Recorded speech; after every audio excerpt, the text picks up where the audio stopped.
So it was really cool. I was driving here tonight, and I realized the date, because as of tomorrow marks the 23rd anniversary of my company, Heaven and Earth, which is pretty cool. I'm giving my age away a little bit, that I've been in the personal development, self-help world now for 23 years. And let me tell you, I've gone through many, many clients. I've had thousands of clients. I've been so blessed. And I've also worked on all my own journey and my own story. But I think I have a secret for all of you tonight, that if we can embrace this now, I'm going to save you a lot of time in your journey and in your effort. Because you want to know what I think the number one thing is that we need to work on. And you might think, oh, it's probably confidence and self-esteem. Maybe it's, getting through grief and heartbreak. Maybe it's overcoming anger issues or fear. And while all those are great, there's one that's even deeper. Want to know what it is? Self-love. Self-love, self-worth. Now, it's interesting because I thought I had self-love, self-worth down pat at 18, because at 18, I forgave the 2 people in my life that committed sexual abuse between the ages of 7 and 10. So when I actually forgave, I thought, oh, I feel so good. This is self-love. This is what self-love, self-worth is. But then I had to deal with trying to learn self-love again when my family ostracized me because they judged me and shamed me for bringing that story out in public. And then, I always started to believe that there's this cycle, this ritual. I was talking about this with some people here the other day. How it's almost like this cyclical thing on at 12 o'clock, boom, you're going to learn about this lesson again. So you think you've got it down pat, right? How many people know that? It's like, boom, it hits you again. So what happened was years moved on. I thought my self-love was doing great. And then I went through a major separation from my high school sweetheart, which devastated me. Because now the love that I thought was unconditional actually was, you're not good enough. My self-love just went, plummeted. And I took about 3 years to really work on me, because I thought, how can I do this work if I don't work on myself? So I worked hard. And I got to that place where I was like, okay, I'm doing well now. I feel like myself again. Yeah, but then God goes, yeah, no, let's test this out again. So then my son got epilepsy. My dad died within 5 days of notice from lung cancer. And for the first time in my life, at age 40, I'm a single, self-employed mom having to live on her own, which I had never done before. But even after all that journeying, all that work, all that hardship, there's one place where I know I have found the greatest methods of learning self-love and self-worth. And you want to know what that is? Online dating. You said dance. Dance is good, but online dating, oh my God, let me tell you, I'm not kidding, do you know how hard it is to market this product and service to the world? That's not easy. How many people here have online dated? All right, thanks for your honesty. It's not easy, right?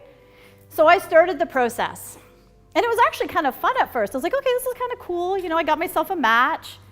And it was interesting because the gentleman sent me a message and said, it's very interesting, your profile, you're really cute, but you just told me everything you don't like in men, but you never told me what you do like.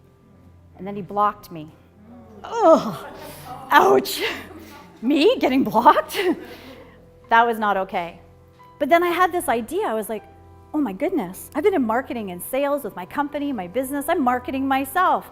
I got to talk about my value proposition. I got to talk about my features, advantages, and benefits. I'm going to do this. So I decided I was going to get a little bit picky and start analyzing a little bit more on what was happening. Now, my friends, they were like, Angela, are you crazy? Online dating is just a meat market. It's all about booty calls. What are you up to?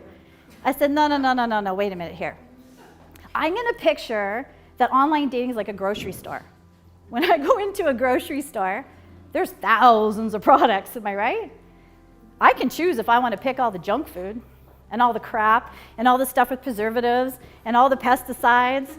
I can take those home. I can eat them. Is it going to help me? No. So I'm going to be picky. Just like at anyone at the grocery store, I'm going to read labels. I'm already dairy and gluten-free. Might as well be that way online. So I got picky. So I'm going to tell you right now, guys, if you're one of those guys that has the picture in the bathroom with the muscles and the selfie and the urinal, come talk to me. We'll talk about how to fix your profile up. But what I actually found was I started to go on dates. And this became my Red Light Tuesday Night, as I name this talk. Because having 2 kids, when I first separated, we ended up doing this Friday to Friday thing, right? 1 week on, 1 week off. But Tuesday, if I was my week, they went to their dad's. So what I figured was, okay, great night to date, because if the date sucks, I can just blame Wednesday I have to work, and then I can just get out of it. But if the date's really good, I might have another one on the weekend. So Tuesday night became my red light date night, and I made up for lost time. But I learned so much. I learned about the power of setting boundaries. I learned about my values and my core beliefs. I learned about how to reject someone with love, and I also learned how to be rejected. I learned so much about who I was because now I had to tell people from the beginning who I am, my story, right? I had to be vulnerable, but I also had to really know deep down who I was and believe that I deserve a lot. So I started having really great dates, and some people I'm actually still friends with on social media today.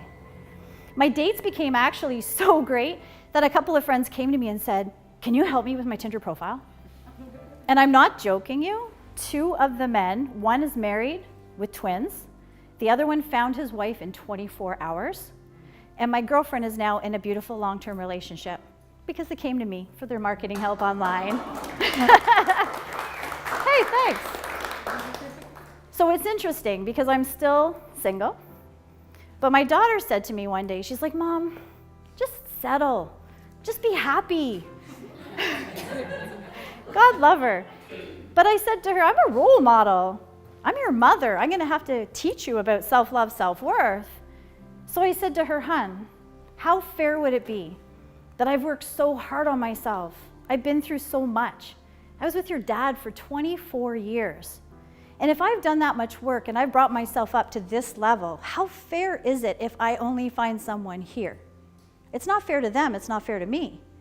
So I said to her, "I would rather be alone." She's like, "What?" I said, "Well, when I'm alone, I can dig deep in."